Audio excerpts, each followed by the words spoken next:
Hello, and welcome to the lore of Braunhaven. Today we're going to be talking about the Genie Demigods of Arabashia. And so, when the Archdevil Lazok came to this region during the coming of the three, he was one of the three Archdevils. Lazok didn't have the demonic legions behind him the way the other devils did. He was kind of he was on the outs. He was failing in the hierarchy of the nine hells, and this was kind of a last chance for him. This was um, his opportunity to bolster his reputation in the nine hells by taking over this portion of the known world, and that didn't work out very well for him. Um, because he didn't have the legions, he instead turned to the Efreet of the elemental plane of fire, and he called them in. And specifically, he turned to the forces of an Efreet named Saladish. And Saladish, of course, being a genie, was not able to really match Lazok in raw power. You know, Lazok being an archdevil, he's quite powerful. But Saladish was very astute as far as strategy and tactics went, and Saladish always planned from the very beginning of coming to the known world in the prime material plane. He knew that Lazok was overreaching, and that the three were going to step across a line that the Celestial Palace could no longer tolerate. Up until this point, because of events in the past, the Celestial Palace had taken a stance of non-interference with mortals. They learned fairly early on, when the planes collided during the reckoning, that even a light touch would send, because of their godly powers, even a light touch could send entire sections of the known world into chaos. And so the god of the king of the gods of the Council of 12 Elder Gods, Janus, decreed that they wouldn't interfere with the prime material plane. Even having said that, I mean, a lot of the elder gods defied that decree and interfered anyways. And this is one of the reasons why a lot of mortals simply say, the will of the gods can't be known, because none of these gods ever that defied Janus's decree, none of them ever faced any consequences. And if they did, it was very minor. It was very temporary. Um, but they are what they are. And so Saladish knew that sooner or later, the three devils were going to step over a line that could no longer be tolerated, even with the Council of the 12 Elder Gods saying, that they want mortals to deal with their own problems. And that line did eventually be crossed. Saladish had made plans for this, and he sequestered his armies at the right moment in the deep desert. It is said that he has a fortress deep in the El Rabaria desert, in the deep in the mountain ranges. But that castle, that fortress, has never been found. And to this day, he has taken on a demigod status. He's kind of risen above simply being an Efreet, which is powerful enough. But on the prime material plane, he's now taken on demigod status, as have the other genies. He is not venerated. Well, he is venerated, but open worship of Saladish in every caliphate of Arabashia and in every city of Arabashia is banned. It is illegal to openly worship Saladish, but that hasn't stopped plenty of mortals from creating cults, building underground temples in the cities, or worse, in the deep desert, where they can kind of do what they want away from prying eyes.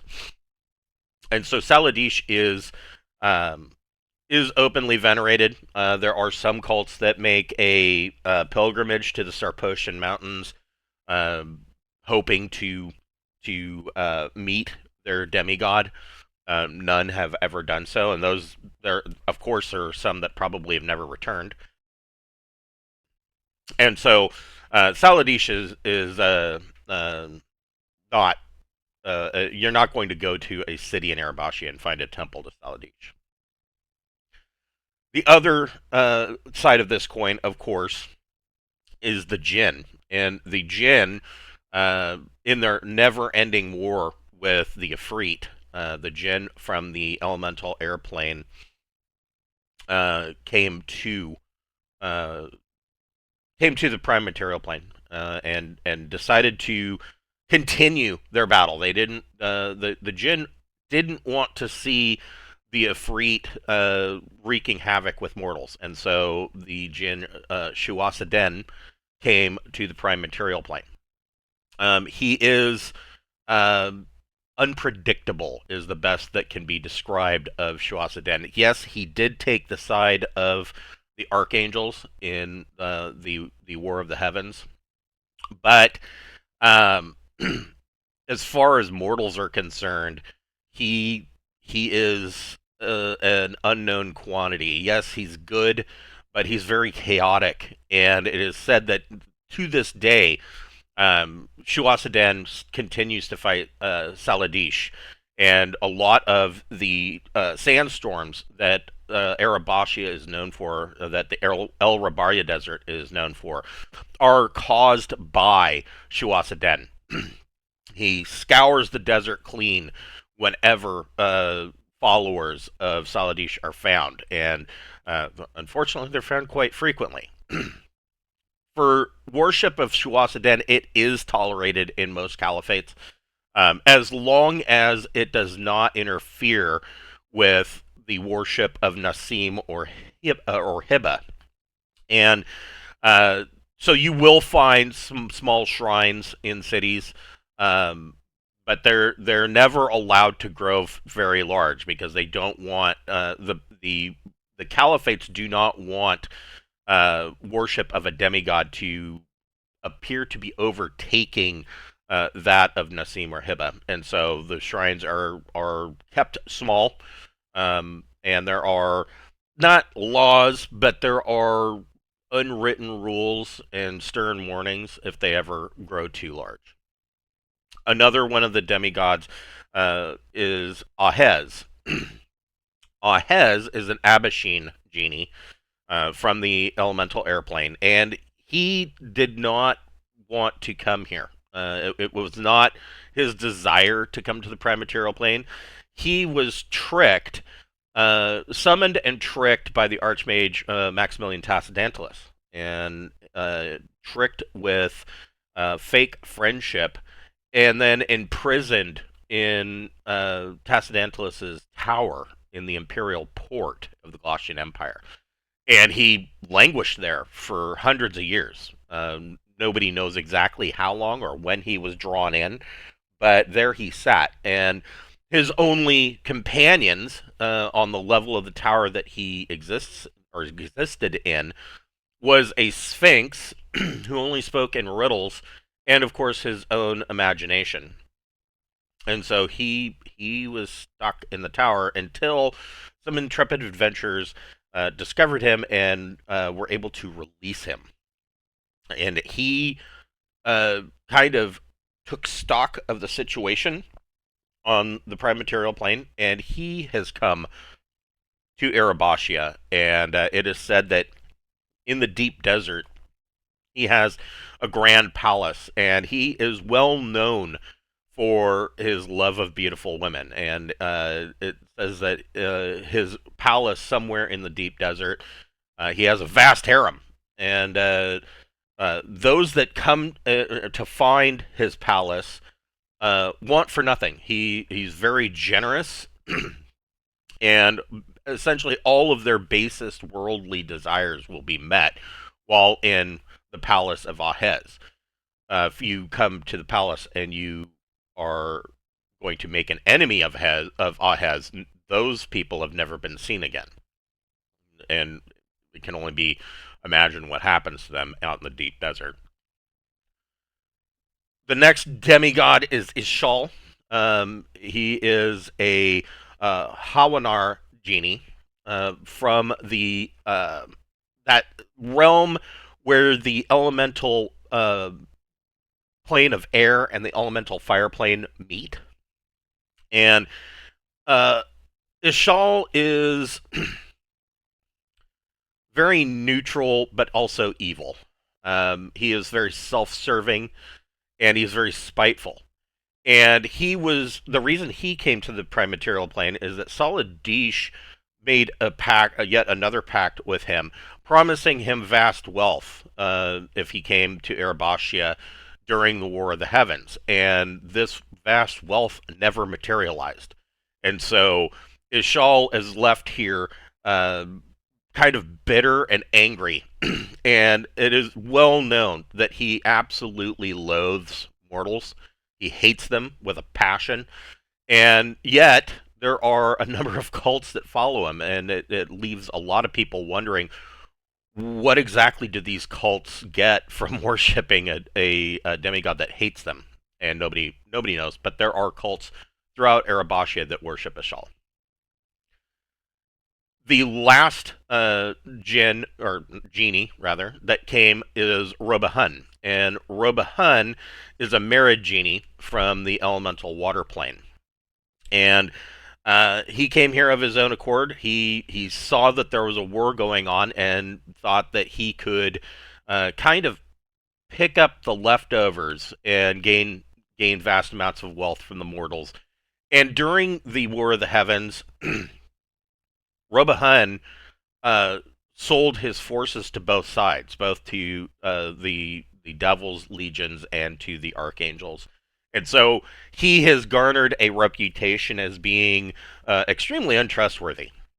And in the current age, it is well known that any deal with Robahun is a last ditch resort, and to always expect that to be